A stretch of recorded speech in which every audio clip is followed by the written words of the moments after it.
recognized for any of those roles as she would be with Batman Returns.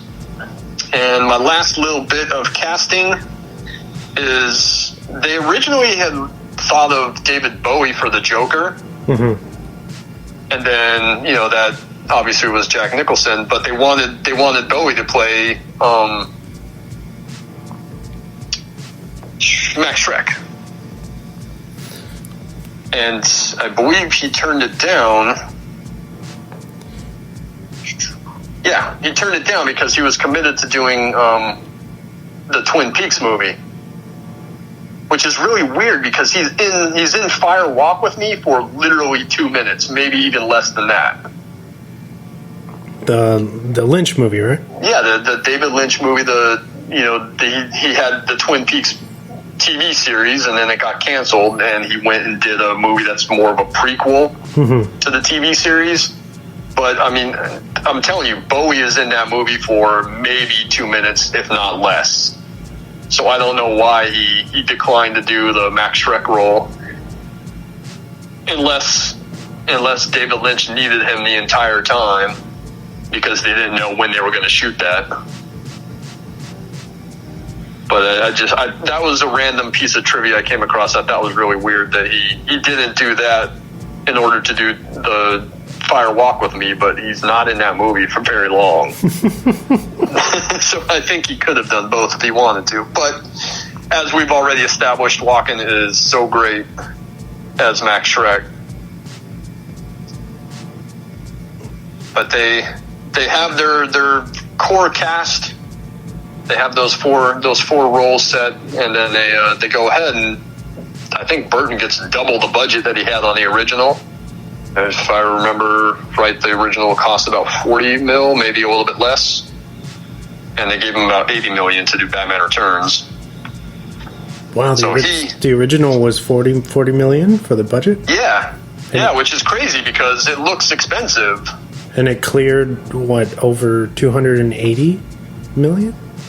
Yeah, something like that worldwide. I mean, it made its budget back on its opening weekend, basically, in 1989. So they redesigned the bat suit a little bit, if you can tell by watching the two films. I think the logo is different. His chest plate, or his torso, abdominal area is different. The idea behind that was to make it more comic book authentic, correct? I think so, because in the original, he has like the kind of the sculpted muscles. Yeah. And in this one, it almost looks kind of vented. Uh-huh. I know that they redesigned it to make it a little bit more comfortable for him because he couldn't move. He didn't have a wide range of movement with the original suit, and you can tell when you watch Batman. Can I ask you your opinion on something? Absolutely. Do you think it's fucked up that Michael Keaton, they installed like a urination opening for him to, obviously, so he could keep the suit on and go to the bathroom when he needs to, but with Michelle Pfeiffer, supposedly, that her suit was so tight and she needed talcum powder, I think, to even fit into that she would only be able to use the restroom at lunchtime, and that was it. Yeah, that is messed up. I'm just like, isn't that criminal? That sounds like kind of criminal. Yeah. Like what? I mean, what's going to happen if she would have had to use the restroom?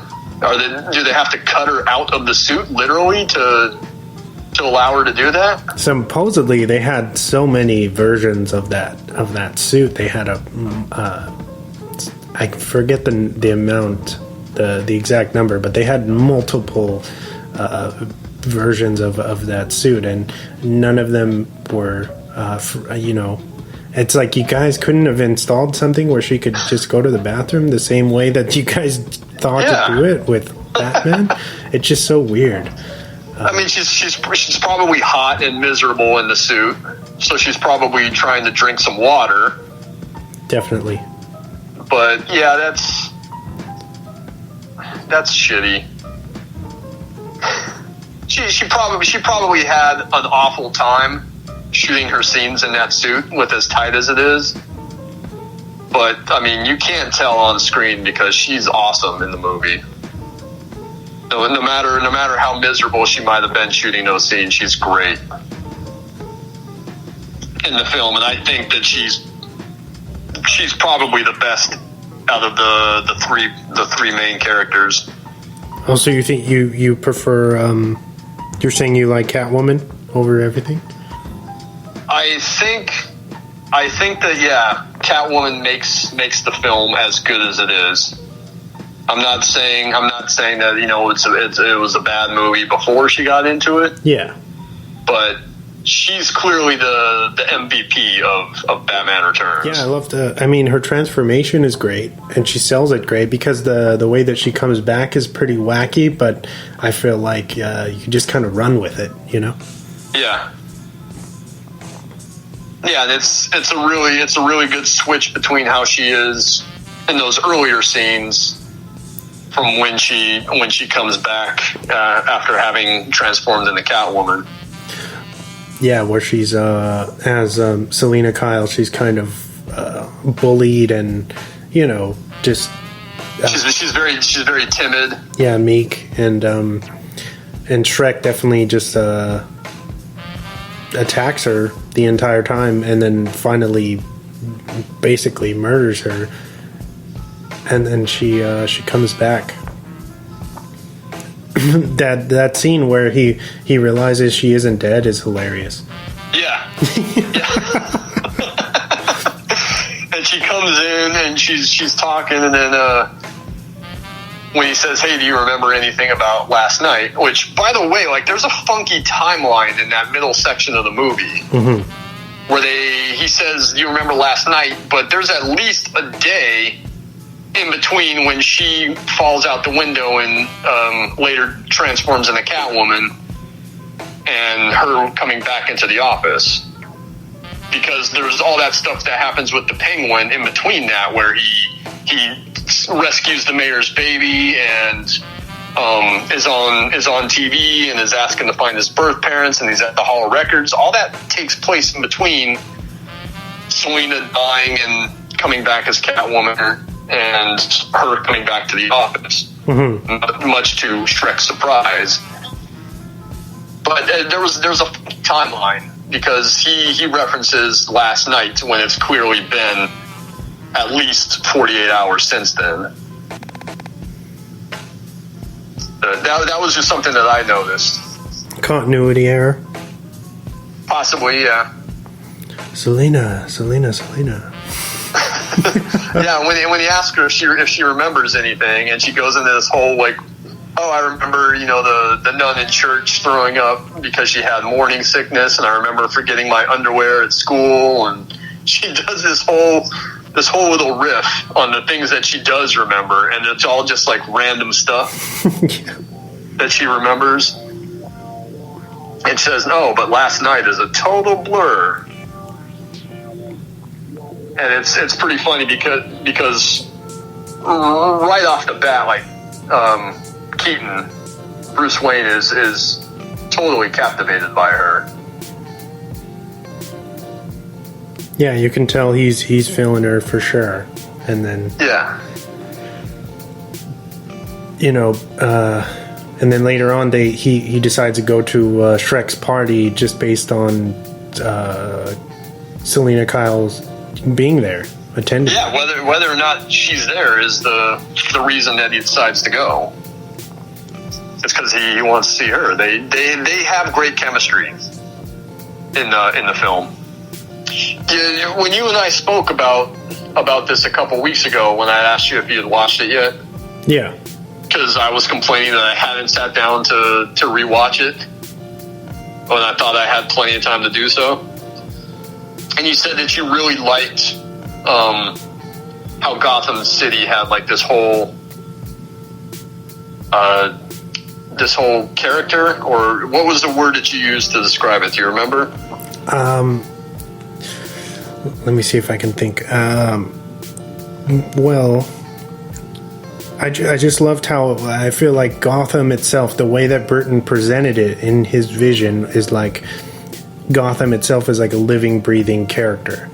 Yeah. Right? And, his aesthetic for, I grew up with the Batman Returns, and, I was still super young, but I remember this one, and I remember the 1989 one, and I feel like the aesthetic, especially because I'm a big video game fan, and I was even then, I remember playing the Batman Returns on the Super Nintendo, and, the classic beat-em-up side-scroller, and you can even feel like the presence of Gotham in those video games. You know what I mean? Mm-hmm. The way, I don't know. It's hard to describe in words, but he was just really good at. Maybe just because it hadn't ever been attempted before, but I feel like his like vision of Gotham is the best to date, in my opinion. Oh, absolutely, I agree, because Gotham City feels different. It has its own unique look to it. Uh-huh. And it's something that I don't think the Nolan movies have. I mean, the second one is clearly Chicago, and the third one, all the Gotham City skylines are New York City, and you can tell it's New York City. They didn't do anything to change the look of Gotham City to kind of make it look like its own. He just used existing cities as stand-ins. But the Burton films, they have this unique, like, Art Deco look. Yeah. There's this German expressionism element to it. There's this Russian element to it, like all the crazy architecture and the big statues in Gotham Square. There's all kinds of influences that make Gotham City look very unique. And speaking of that, I want to shout out the guy who was the production designer on the first movie that was responsible for kind of creating this look, and that's Anton Furst. Mm-hmm. He won an Oscar for his work on that. He didn't return for Batman Returns, because he was working on another film at the time, but the guy who replaced him is Bo Welch, who was Burton's production designer on Beetlejuice and Edward Scissorhands, so Burton already had a good working relationship with him. But I do want to shout out Anton Furst, because he's the one that kind of created that look for Gotham City that they built on for Batman Returns. How about, what was the cinematographer's name? Stefan Sisopsky? Is that how you say it? Do you know? No, I don't know. I believe that's him. But shout out to him for being able to light these what look like incredibly hard sets. Yeah, like they're pretty. The sets are fairly dark too. Yeah, because the majority of the film takes place at night. I guess being a Batman movie, a lot of it has to. A lot of the first one took place at night, but yeah, it's pretty dark. So from what I read, like for the soundstage sets, they would like say, the set, the interior goes like 35 foot in the air, like 35 foot to 60 foot in the air. They would build the set till it's touching the top, essentially. Like, so it'd be super tall. So this guy Stefan had to figure out first how to light all these sets correctly, and you know what I mean. And that's a tough job when it's something like this. But he made it work. Yeah, because if you look at all the buildings, especially in Gotham Square, like they're really tall. Yeah. Like, you can see the doorway to the building, the entryway to the building, but there's a lot of building above that doorway. And when they go through and show you the city skyline, which I'm fairly certain a lot of those are matte paintings. Uh-huh. But you can see a lot of those buildings are like really tall. they're very much skyscrapers, but lighting the sets, especially in that Gotham